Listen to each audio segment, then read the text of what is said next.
Congratulations, welcome to the club. It's good to be part of the club, I guess. There you go. I'll let you know in about 6 months. So, tell me a little bit about your experience from start to finish, how you came about, what your knee was like before surgery, your visit with the doctor, how that went, timeline, those kind of things. Okay. My first knee injury, because that's how mine started. Mine didn't develop into arthritis just because I got old. Mine was a sports injury when I was a teenager. And like every athlete, you think you're Superman, and I beat myself up for years and years and years, playing from football to track to wrestling to every sport that you're going to play. I played it, and tried to play it on as high a level as I could. And had surgery before I got out of high school, back when they were cutting you open and doing cartilage repair that way. After high school, I still played competitive sports. Had several state championships that we played fast pitch softball on a team. Raced competitively in bicycle road racing, did 100-mile races and that kind of stuff, so I'm still abusing myself just as much as I possibly could.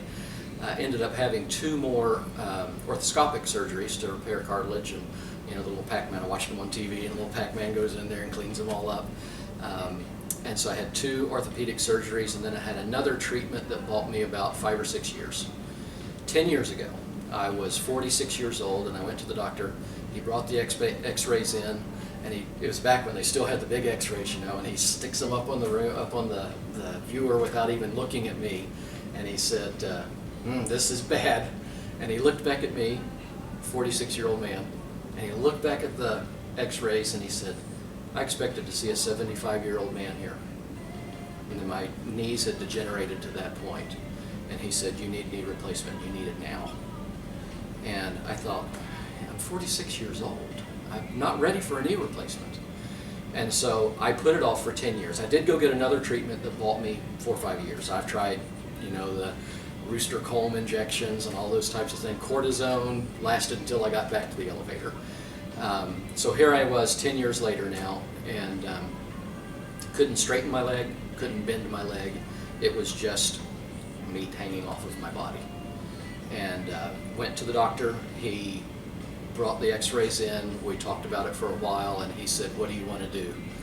And I said, "Well, Dr. Walls, that's what I'm here for you to tell me what I need to do." And he said, "You know what you need to do." And I said, "Yeah, I do." And so that was on a Wednesday, and there's supposed to be a month, that you wait, because it's backed up that far. And we went to the scheduler to get the surgery scheduled for a month from that date, and the lady said, "We have cancellation. We can do you Wednesday if you would like." And so less than a week from the time I went to see the doctor to the time I was in the hospital to have my knee replaced, I was there. Read every piece of information that there was available, and felt like I was ready to go, and I was. I was in pain, I knew I needed to do it, and I was ready to do it. So, got the surgery done, everything went great. That afternoon, right after the surgery, about an hour after I woke up, they've got you up walking around, it's amazing. I don't have any pain, my leg's already moving more than it has in probably 30 years. So I was thrilled. It was a wonderful thing. That afternoon, they got me up. I walked all around the room. I walked to the bathroom. I walked back. I walked around the hospital, around the corridor. And the next morning, Dr. Walls came in and said, "How are you feeling?" "I'm great. I have 0 pain. This is a wonderful thing." And he asked me, had me do some mobility things for him to show him how well I was doing. And he said, "You can go home. When you're ready to go home, go home."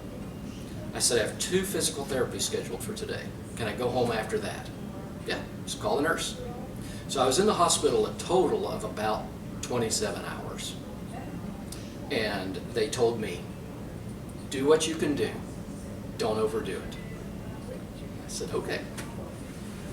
So, at your time, coming from your perspective, what did "don't overdo it" mean to you? For me, it meant, if you start feeling pain, stop. Okay? That would be overdoing it. When I was a kid, when I had my first surgery done, I knew way more than the doctors. And so I didn't have to listen to them. I don't have to do what they told me to do because, every teenager knows more than everybody else does. And so I didn't listen to them. And the scar that I have on the side of my knee is wide because it started opening up, and I didn't listen to the doctor. But I learned a valuable lesson. If you're gonna go get surgery done, you better listen to the doctor. And so the advice that I gave people for years and years and years when they were having anything done with the knee or any kind of surgery was, do what the doctor tells you to do. Follow to the letter of the law. And so when I'm having this done, I'm following it to the letter of the law. So when you tell me don't overdo it, I'm not going to overdo it. But here's the problem. The pain medicine that they put inside your leg, the time-release medicine that prevents you from being in pain for a number of days, I was not in pain. I had zero pain for the first time in 30 years. It was great. And so with that elation and excitement and the go-getter attitude, the overdoing it is stopping when you have pain. Yeah. But the pain medication, which makes your life so wonderful right after surgery, there was no pain. there's no pain. Right. So on Friday, 2 days after my surgery, my daughter was home with me. She was my caretaker that day. And I said, I want to get out. I'm a builder. I wanted to go look at some of my projects to see how things were going because, I'm indispensable and you can't build a house without me. And so she drove me to the house. I went in the house, back to the car. She drove me to the next house. I went in the house, back to the car. Drove me to the next project. I went in the house, back to the car. That is not overdoing it in my mind. And all of a sudden, this medicine that was supposed to last for 4 days lasted for 2.5 days. And my leg just swelled. It was like somebody hit me in the head with an axe. It was unbelievable pain. And then I realized what overdoing it means. And my recommendation for anybody, if they're listening, is overdoing it on those first couple of days is nothing more than getting out of bed and going to the bathroom. If you can walk to the kitchen to get something to drink, that's great, but have somebody else do it for you. Because in those first couple of days, you don't want to do anything other than ice it, elevate it, and do your ankle pumps and the other little, exercises that they're telling you to do. Less is more. Less is way more. Yeah. So then we have that dip of, oh my gosh, now I've got the swelling, now I've got the pain. What have I done to my leg? So how far out from surgery are you now? I am 5 weeks and 2 days. 5 weeks from 2 days. What's your range of motion?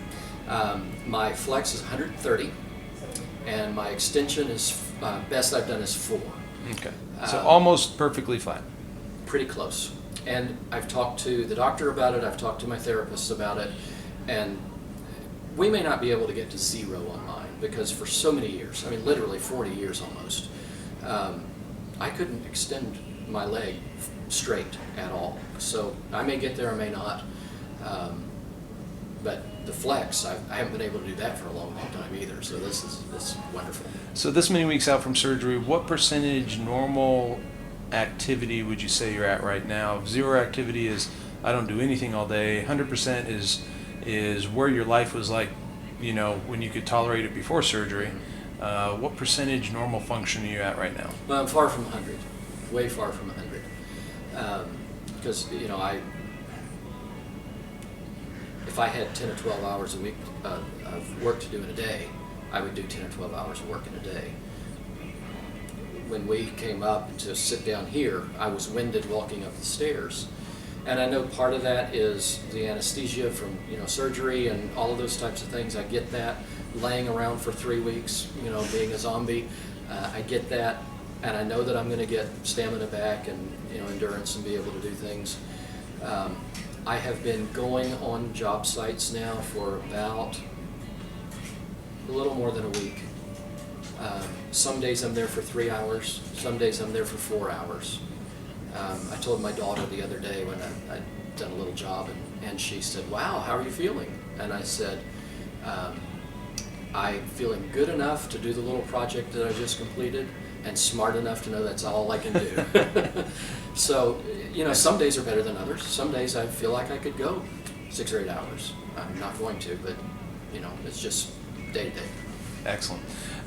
So, to answer your question, 1 to 100, maybe 50. Perfect. Which is that's fantastic at this point in time. That's fantastic at this point in time.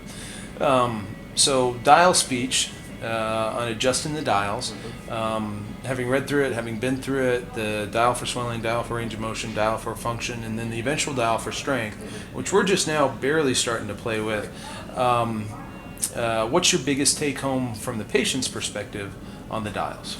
I would say that when it says in the book to spend so many hours or so many minutes out of each hour on the swelling, it's saying here spend 45 minutes out of an hour on swelling. Spend 45 minutes out of an hour on swelling. And did I do that? No. But I spent a lot of time with ice and my leg elevated above my heart. But I wish that I had spent 45 minutes out of every hour. So again, if you could give recommendation to somebody who's getting ready to go through this, spend 45 minutes with the ice machine with your knee above your heart. Swelling's the worst thing. I feel like that right now, if I had the stamina, I could go out and do anything I want. But right inside the knee capsule itself, I still have swelling, and it's slowing me down. And if I had spent all 45 minutes for that whole first 3 weeks, I don't know if I'd still have the swelling or not. I probably would. But I think I would be, if I didn't have the swelling, I'd be a whole lot better off than I am right now. Excellent. So after the first few days, when we're looking at week 2, week 3, and we're talking about that second dial of motion and how we want to turn up that dial enough that you're gaining a little bit of motion every day, a few degrees every day. So you're at 130 degrees now, which is extremely successful for total knee, as much as we need out of motion for the bend. How much did you have to work on that bend on a daily basis to get that back, especially knowing that you were limited in your motion for so many years? In that time that I wasn't spending 45 minutes icing my knee, I really was spending it working on the flex and working on the extension. Sleep was really precious that first 3 weeks. There wasn't very much of it. And I spent the time trying to flex as much as I could, trying to extend as much as I could. I did lots and lots of massage from my ankles all the way up, to my hips. So it was. Did I see took a lot of effort, right? And did I see these gigantic overnight changes? Absolutely not. But the carpet that is in front of the chair, that's in front of my TV, where I spent the majority of the time watching Gilligan's Island for all that time. It has little lines in it. And for me, it was like a ruler. And so yesterday I was at that line, and today I'm past that line. It was a giant victory to get past that line and to be able to move back and move back a little bit more and move back a little bit more. So yeah, it's just teeny tiny baby steps. But it was progress. And so it was very encouraging to me to be able to do that. Fantastic. And it sounds like right after surgery, especially not dealing with the pain initially after surgery with the Exparel on board and medication on board and feeling really good, I'd imagine immediately you were like, I'm glad I had this done. Just considering your knee was functioning stiff for so many years. Yes and no. Okay. To be able to have even the range of motion that I had right after coming home from the hospital was so much more than I had before the surgery. So that was encouraging, and I'm trying to be trying not to be emotional about it. I'm trying to just, I know that I'm going to be able to do better. But the pain was pretty intense. Once that wore off. Yeah, and like I told you, going on 40 years of knee injuries and surgeries and different kinds of treatments, pain was an everyday thing for me. It was part of my life. And the amount of pain that I was in after the surgery compared to the amount of pain that I was in before the surgery, while it was different, was worse. And that leads us to the next question, because the first few days, zero pain. Right. First couple of days, zero pain. Superman and pain. It's easy to overdo it when that super medication is on board. And then your body finally recognizes, holy cow, I've had my knee cut out. And especially if you've overdone it by that point in time, it exasperates that. So now, how many weeks out again? 5 weeks and 2 days. So 5 weeks and 2 days. We're about 50% normal function, which is fantastic for 5 weeks and 2 days. Eventually, everybody kind of reaches that tipping point where I'm like, okay, I'm finally glad that I've had this done. You're not where you were 4 weeks ago. Right. 5 weeks and 2 days out. How are you feeling at this point in time? I went from this crazy pain where the oxycodone was not even taking the edge off at 3.5 weeks to waking up one day and not having any pain. I was still sore. I was still stiff. But I know the difference between being sore after you've worked out really hard, and you've got that soreness in your muscles or in your joints. I know the difference between being sore and being in pain. And I wasn't in pain anymore. And so I called the doctor and I said, I'm not in pain. Can I stop taking the medication? Yeah, you can start taking it as needed for pain. So keep it, but if you don't need it, don't take it. And so at 3.5 weeks, so now for 2 weeks now, I really have not been in pain per se. I've just been sore, pretty sore, and I've had this stiffness. But at 3.5 weeks, when the pain diminished, kind of went away, that's when I really realized, okay, I did the right thing. And my mobility, it did start taking some pretty noticeable jumps almost day to day. And I walk now heel toe, which the therapists talk about all the time. You want to walk like a normal person.